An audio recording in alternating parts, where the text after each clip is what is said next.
Hey guys, welcome back. Today I'm going to answer a small question which many of you have been wondering for a long time actually. First of all, I'm not a businessman, I'm a business employee. But maybe more than just a business employee who doesn't really get much benefit. I actually do a job of operations between companies. So, if you study business functions, for example, as human resource management, who's in charge of ensuring all the employees within a single business is operating flawlessly. You have the marketing, who's ensuring all the products sell. You have the finance, who's in charge of the cash flow, the in and outs, for whatever you invest in to your revenue. I am in the operations part, and I'll tell you all about it later, but now one thing people have asked is what exactly is the difference between a private and public limited company? Thing which you must keep in mind is that also comes under the category of the different types of organizations that exist. We all have heard of things like sole trader organizations or partnerships. Sole trader, basically a business or company or organization which is organized and run by a single individual who is in charge of all the liability, the capital, everything required for the business. While partnerships are basically where a group of people run an organization, and basically the roles are usually split. When it comes to the capital investment, that is split, and so does the revenue. But one person can be in charge of different roles rather than all the stress being on one person. Several people can be in charge on different roles rather than the stress being on one person who just has to deal with everything and has to work long hours. Although that is most common and people do see that more as an advantage. But anyway, if we go to another category of limited companies, we know for a fact that there is limited liability. Liability is the responsibility of the payback of any debts or any borrowing. Anytime you have to borrow money from someone for anything, you have to pay back the debt. But it's an advantage for a small limited company, as also the chances of failure are not on you. Even if you borrow so much money, you invest in a business and it fails, you'd have trouble paying back all the money you borrowed and it would really be wasted. But usually the failure won't go on you if you start a limited company. That's a different story, but that's a more complicated part. But you need to understand, for example, shares. Whenever a company is owned by something and run by something, and shares are basically a division of the ownership of any organization, and the people who invest in those shares are known as stakeholders or shareholders. A simple way to just say shares instead of stakes, whatever. Stakes is not even a word for business, but you can say stakeholders. They are the same thing as shareholders, but anyway. Whenever anyone invests in a share, basically that means they're partly the owner of the business and they have some part responsibility to it. For example, should the business be sold? Should this happen to it? They may not be the complete owner, the boss owner, but at least they're partly the owners. And they can have some small responsibility over the company. And most likely, that would help the companies expand.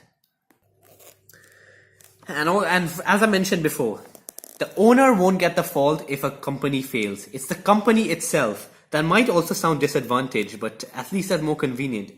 A company has a right to be sacked if they don't pay back the legal requirements which they borrowed. For example, when they're sued in court, one person will say, we require all your stuff to get back the capital we need, which we gave you to start that. But now let's get into private and public limited companies. Whenever one creates a substantial company, they might want to offer security. It is limited. So for example, the LTD which you see, for example, limited means that the company is a private company. So usually if you see that will indicate it's private.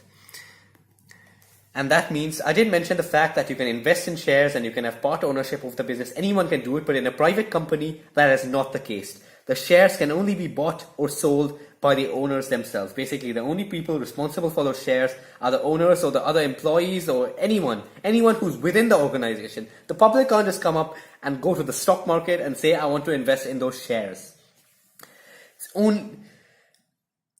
It's only the people within the business, and they have the right to buy. There might be a specific number of shares in a company, and one person might invest in a specific amount of shares. Another thing to remember, for example, when you research the net worth of people and their companies, for example, if you research the net worth of Facebook, it'll be billions. I don't remember the exact value or the exact quantification, but it'll be billions. That does not mean the owner, Mark Zuckerberg, has all the $2 billion. That means because the company has so much value, it is worth that much money. but it's divided into different shares. So basically the owner has a right to buy or sell as many shares to get the money in return. And basically he has to go to the bank or go anywhere to get some money, but he wouldn't take all the billions he earned. That wouldn't be fair. But about Facebook, that comes under the category of a public limited company. So basically in that company, for example, you'd recognize it, for example, as for private companies, you'd see Ltd, limited, but for public, you'd see Inc, incorporated. Basically, that shows that it's a legal organization for large businesses. And large businesses like Facebook, Google, large companies basically, I won't call those businesses of course, they are public limited companies. Anyone can go to the stock market or go to the stock exchange and view them as the companies and buy or sell their shares. They can perform stock trading with those companies, and perhaps while they might make lots of losses, they can make a substantial amount of money if they're lucky. Whenever one decides to invest, like whenever any individual decides to invest in the shares for one of those companies, they'd probably make a small profit and they'd be partly the owners of those companies, especially for a small period of time, making any legal changes required. But one challenge for a public limited company is ensuring you advertise your shares so that ordinary people will just go there. It is definitely convenient, to be honest.